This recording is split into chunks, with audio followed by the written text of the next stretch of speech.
aplikasi ujian berbasis komputer.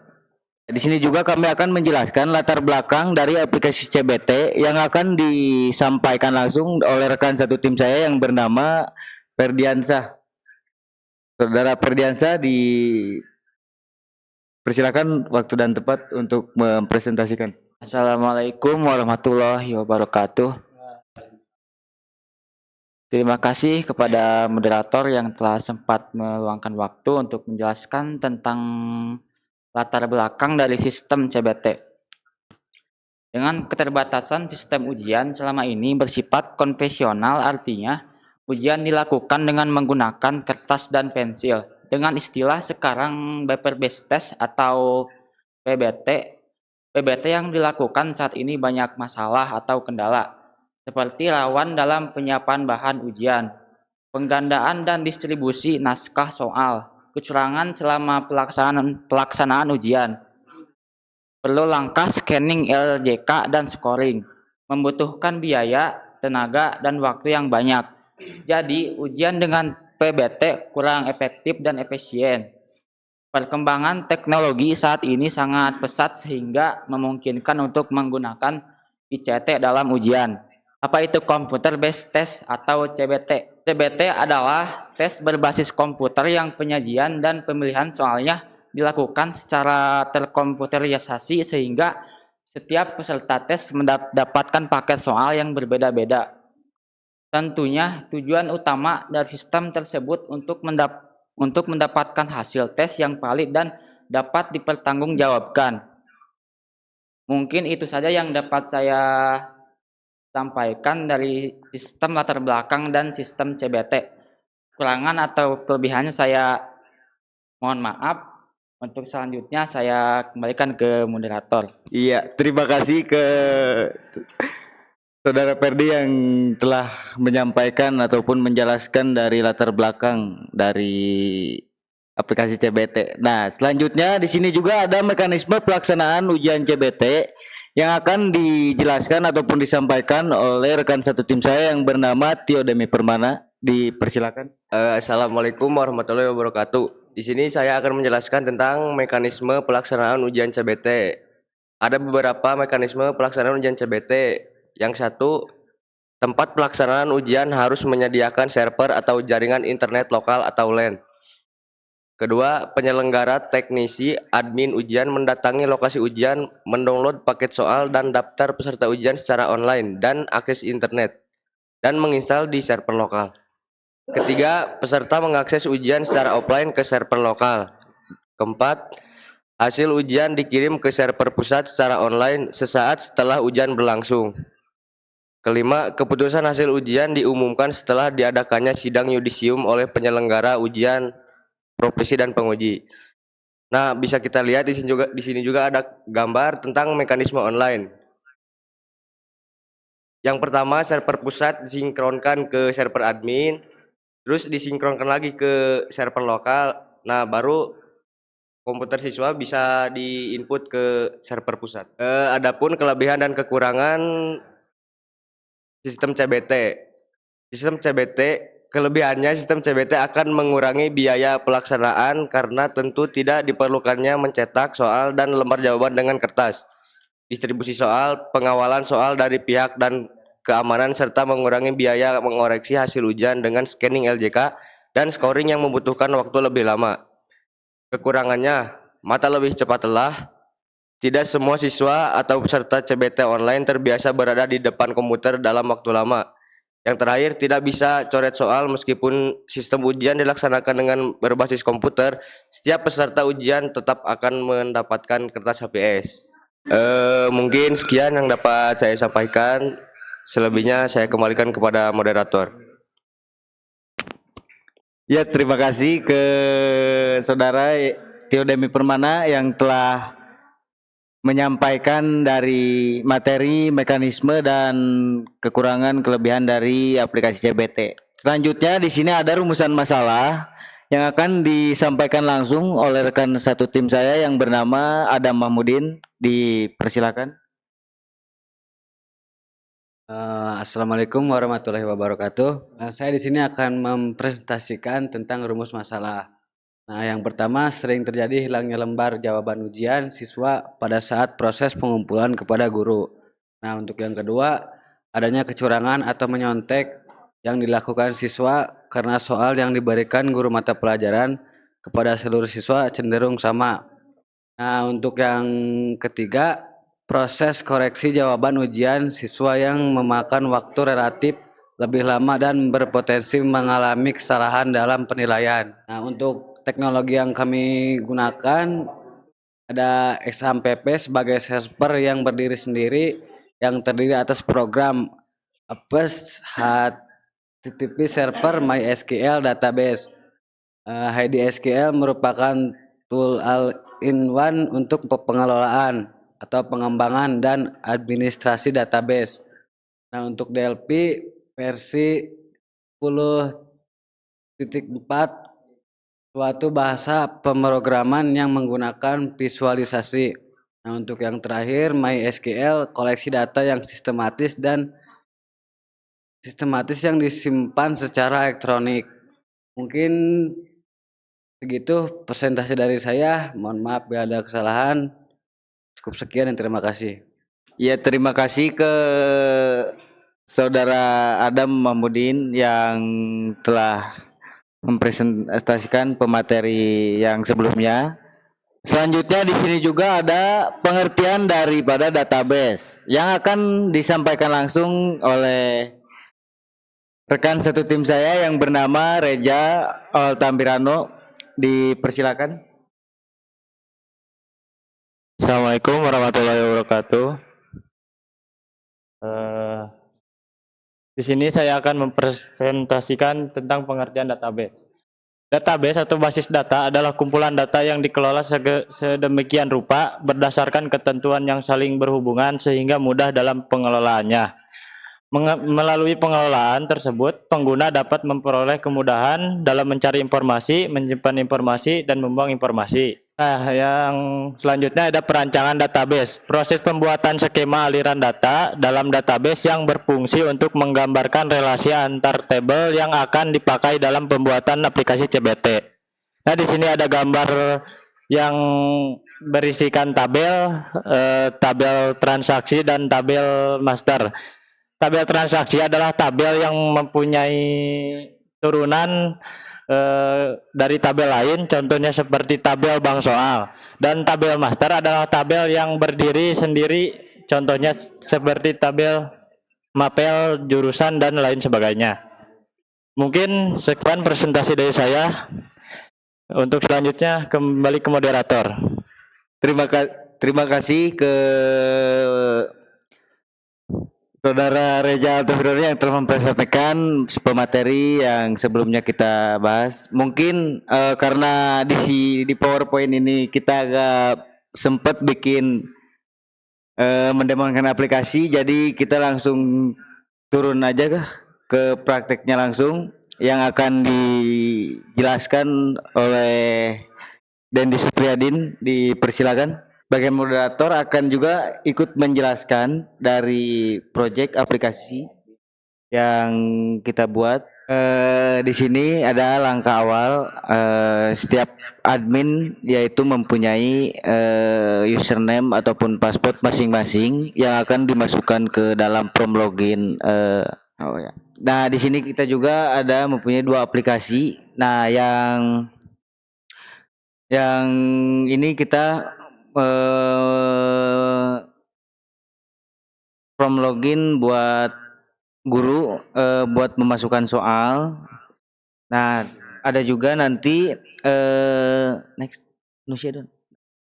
di sini juga ada login buat siswa, login. Nah, siswa juga di sini mempunyai password dan username masing-masing. Yaitu di sini juga ada prom menu-menu, yaitu data guru, data siswa, data mata pelajaran, dan seperti yang Bapak lihat ada juga menu data bank soal.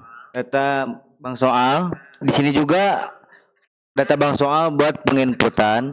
Klik data. Di sini juga untuk penginputan soal si admin jadi membuat soal di data bank soal, nanti masuk ke database yang ada di ID. Nah, seperti yang ada di gambar tampilan from data bank soal, ada bahasa Indonesia. Seperti kita contoh buat soal, admin ataupun guru akan membuat soal di dalam prompt yang kita buat, yaitu data soal, kembali ke input data bank soal. Nah, di sini si admin ataupun guru akan membuat soal ataupun PG dan esai. Otomatis ketika disimpan dari input data bank soal akan masuk ke data soal dan masuk lagi, dan ketika disimpan dan akan masuk lagi ke si HDSQL yang di database, yang database HDSQL. Sini juga ada prompt jadwal ujian. Ketika kita si admin ataupun guru mengedit jam mulai ataupun ruangan dan tanggal, kita persiapkan di prompt input data jadwal ujian. Ketika diklik simpan akan masuk ke database yang ada di HDSQL. Mungkin sekian yang buat aplikasi prompt login dari guru ataupun admin, selebihnya dan selanjutnya akan dijelaskan langsung oleh Dendi Supriyadin yang akan membahas aplikasi CBT buat siswa. Dipersilakan. Baik, Assalamualaikum warahmatullahi wabarakatuh. Di sini saya akan mendemokan aplikasi yang kedua, yaitu login siswa. Seperti biasa, form pertama pasti kita akan disuguhkan dengan username dan password. Setelah login, kita akan diarahkan ke form dashboard.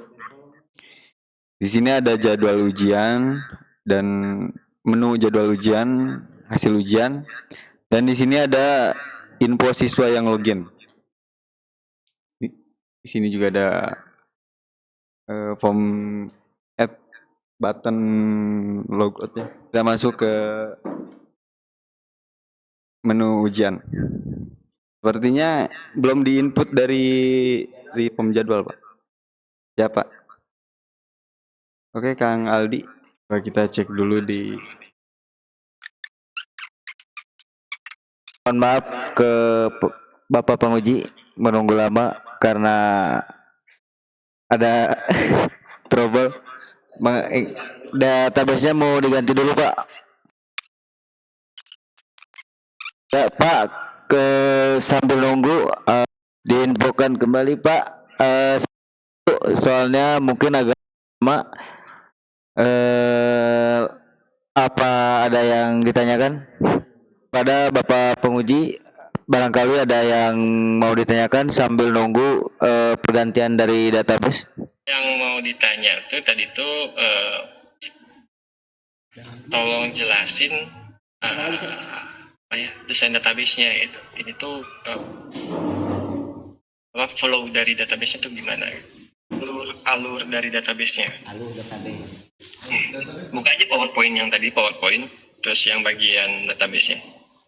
Yang 13. Nah, ini yang dipakai sekarang kan, ini maksudnya ya yang dipakai sekarang kan. Yang halaman 13. yang setelah ini. Jadi full screen ya. Full screen? Oh. Coba teteh full screen teh. Nih. Ya gini aja deh, filter lagi. Jadi kan ini ada dua aplikasi. Ada aplikasi untuk guru dan ada aplikasi untuk murid. Sebelum ke database, saya mau tanya dulu nih, kenapa layout untuk aplikasi untuk murid ini bentuknya seperti mobile? Apakah itu bisa dibuka di mobile atau hanya di komputer saja? Simulasinya di desktop gitu ya? Yeah. Tapi kan dengan penjelasan yang di awal tadi ada disebutkan bahwa ini tuh komputer base test, kan? Nah, terus juga hanya bisa dipakai dengan koneksi LAN atau local area network.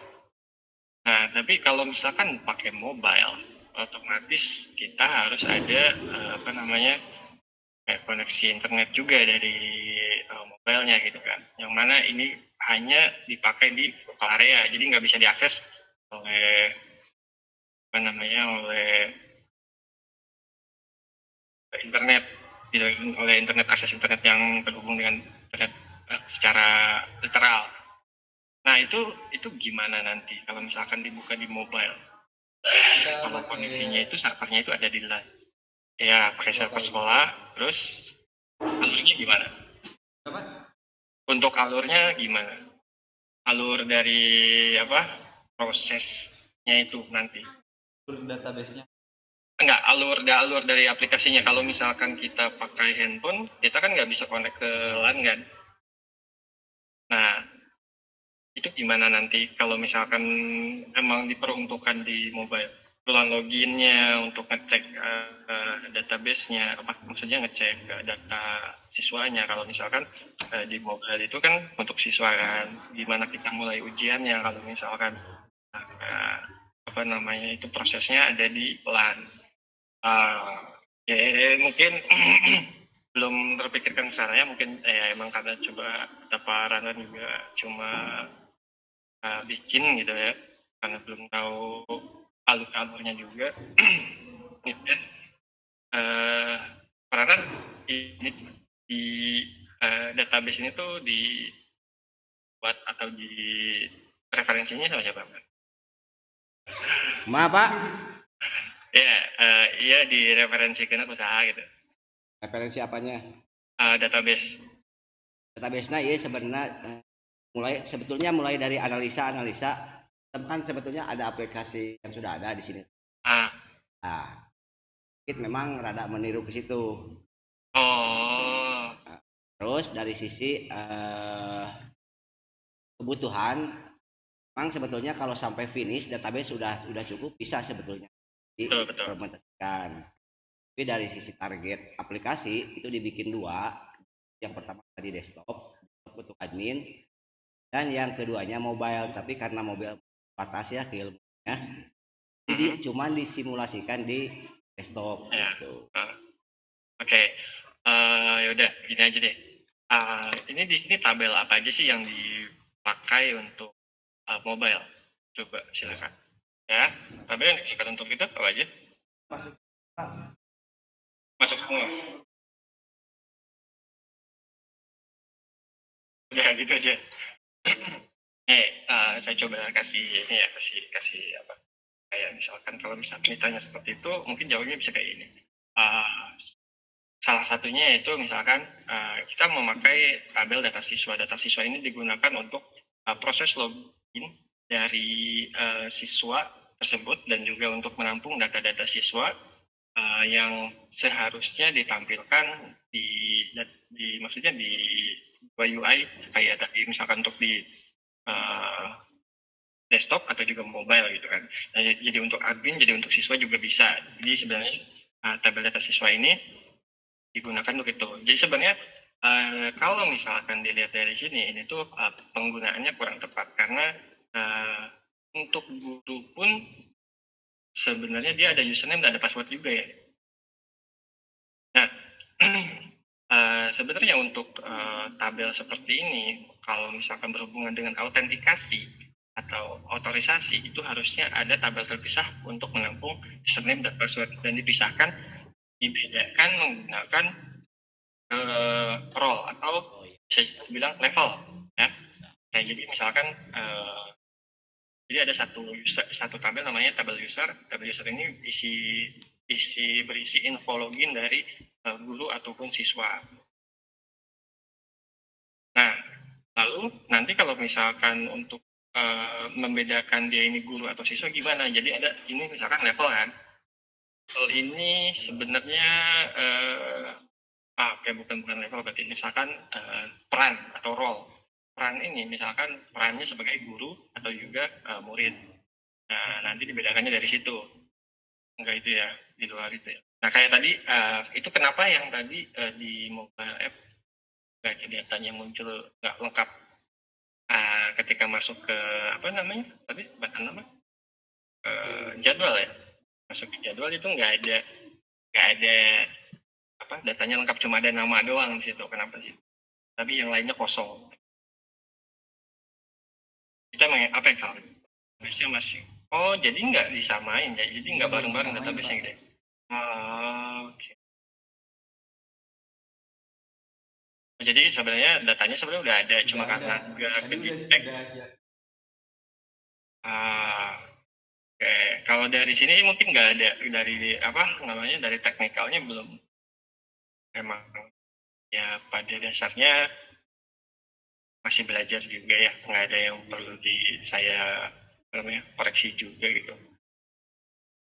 Karena mungkin dengan semakin seringnya kalian coba kayak gini atau bikin aplikasi kayak gini, kalian juga akan paham untuk gimana cara bikinnya. Oke, saya mau coba tanggapi juga yang masalah penyampaiannya tadi gitu. Ketika presentasi itu kalian hanya membaca gitu. Nah, tapi tidak sepenuhnya paham apa yang kalian sampaikan. Nah, nanti coba tolong kayak kalau bikin slide atau PowerPoint kayak gini, itu cukup tempel aja poin-poinnya doang. Misalkan kayak kekurangan kelebihan. Nah, di kelebihan tadi itu terlalu rinci gitu. Coba hanya poinnya aja gitu. Nah, kayak yang taruh di kekurangan. Pas kekurangan tuh bagus tuh poinnya. Tapi kalian hanya membaca juga, nggak menjelaskan poin itu tuh maksudnya gimana. Itu sih paling kalau dari saya sih. Silahkan dikembalikan ke Pak Ana. Pak, jadi nggak ada yang kalau misalkan dari teknikalnya ya emang bantu belajar, misalkan mereka terus untuk salah penyampaian di slide-nya aja sih mereka terlalu lanjut. Nah, terus nanti tadi kendala itu di ini, kalau kemarin kan testing pakai server. Pas kebetulan ini bentrok sama PS, jadi servernya mati, disuruh localhost. Pas localhost datanya masing-masing kayak juga namanya. Nah, iya, masalah Pak. Percaya. Udah untuk cowok dicukupkan. Tuh, paling nanti cewek jam berapa? Adan dulu kamu. Jam 1-an lah ya. Boleh. Oke. Mohon, sekarang mau putus dulu. Boleh, San. Tuh. Siapa? Waalaikumsalam warahmatullahi wabarakatuh.